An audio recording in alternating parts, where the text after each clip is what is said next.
taarifa ya Simba kugomea mchezo wa leo. Haina shida. Okay, sasa tunataka kufahamu kikanuni kwa sababu wameeleza wazi kwamba wamezuiwa kufanya mazoezi katika uwanja husika. So hawako tayari kushiriki katika mchezo huo hii leo. Kama bodi ya ligi imepokea taarifa hiyo na kauli yenu ni ipi?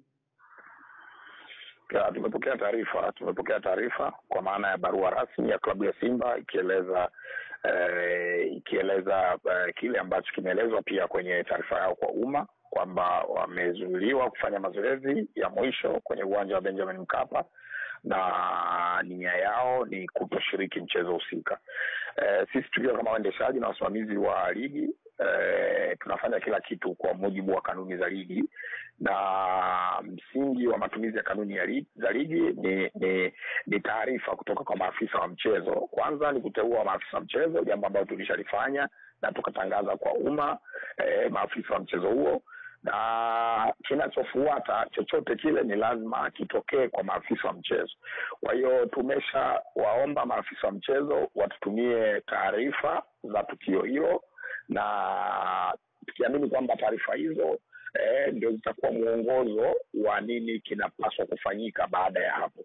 Kwa hiyo kwa sababu ni jambo la dharura, tunaamini tutapokea taarifa hiyo asubuhi mapema, na sisi bodi ya ligi kuu Tanzania tutatoa taarifa rasmi baada ya kupokea taarifa za maafisa wetu wa mchezo ikiwemo commissioner wa mchezo, general coordinator pamoja na security officer kwa maana afisa usalama wa mchezo.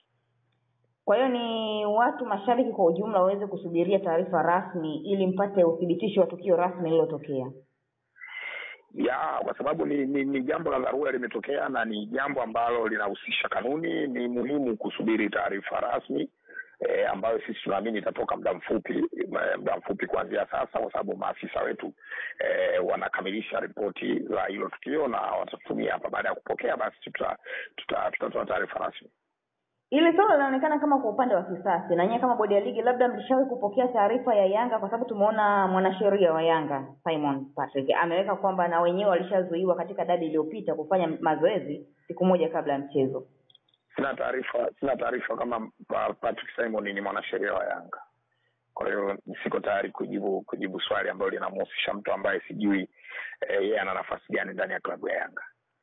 Okay, mimi nikushukuru sana Karim. Asante sana.